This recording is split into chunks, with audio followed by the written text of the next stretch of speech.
Now the question here is how to reduce the burn rate. In the next few minutes, I mapped the actions that we have to do in order to reduce the burn rate. Action number one is essentials. You have to ask yourself before spending any money, if this is something essential, which means that if I didn't spend this money on this item of expenses, my business will stop. If your business will stop, so this is something essential, and you have to spend your money. But and sometimes you found yourself spending your money on something not essentials, on luxuries, for example. This is not the time to spend your money on the luxurious. You have to spend your money only on the essentials. So start focus on the essential expenses that if you didn't spend on it, your business will be interrupted. Number two, moderate hiring. Some startup founders, after getting the funds from the investors or the venture capitalists, are starting to hiring too many people to fill the positions. My advice is to start drawing the key positions that if you didn't hire them, so your business will be interrupted. And for any other positions, you can outsource this, or you can get freelancers to do the job, and after finishing, so your contract with the freelancer will ended. So now you are controlling the cost of the payroll and the salaries. Start focusing on the key positions that will add value and that are permanent in your business. Other than this, you have to focus or have to hire freelancers to do the job or to do the project, and after that, your contract will end with them. Number three, remote teams, especially in the current days of the COVID-19 pandemic. Most of the companies, if not all, started to work remotely, and this is the best opportunity to start save cost of rent, cost of utilities, and several other costs that are related to the locations.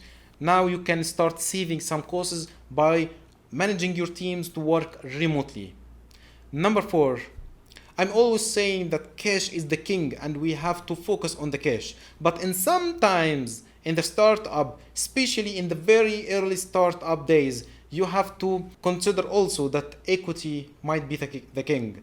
For example, if you have a co-founders, or if you are going to hire some people in key positions such as CTO, CEO, COO, or CFO, for example, you might agree with them to give them below the market salaries, against that to give them a percentage of the equity in the company. So now you started to reduce your operating expenses by giving away some part of your equity to the other people as a co-founders. But in order to do that, you have to link this percentage of the equity that is given to them with a milestone, that when the co-founder, for example, achieve this milestone, so he is going to be entitled to receive this percentage of the equity. So now you are using something called vesting options. Last but not least, number five is to optimize your working capital. Working capital means your current assets minus your current liabilities.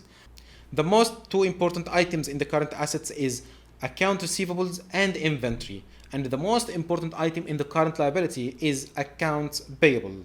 Now let's focus on the current assets firstly, which is current account receivables and inventory. Account receivables mean that this is the balance due from the customer because you sold to the customer on credit. So the customer must pay you later on after the purchase transaction. So here you are expecting some amount of money to be collected from your customers. My advice to you is to manage the balance of the customers in the correct way, and you have to push and follow on the collections. Don't leave this money on the customer's account without collection after the due date, because if you are going to collect this money later on and to be delayed in the collections, so this means that you are depending on the shareholders' funds in order to run your business, and if you don't have cash, you are going to take a loan from the bank, so your financial charges will increase and your profit will decrease, and the burn rate in this case will be very high. So in the account receivable part, you need to follow on the collections and collect your money fast as much as you can by maintaining a good relationship with your customers, by focusing on a clear and concise monitoring and following with your customers. Number two, inventory. You have to manage your inventory level. if you are a trading organization or if you are a manufacturing organization, try to manage your inventory balance, because as much inventory you have, so your carrying cost will be high. Carrying cost in terms of rent of warehouses, in terms of utilities, in terms of people working in the warehouses, in terms of money invested in the inventory, because when you are going to increase your inventory, you are going to purchase from the suppliers, and when you are going to purchase from the suppliers, you are going to pay them, so the cash burn rate will increase and you will be run out of cash very quickly. So managing the inventory level on a balanced level, is very crucial for sustaining your business and controlling your burn rate of your cash. Number 3, on the current liability side, accounts payable.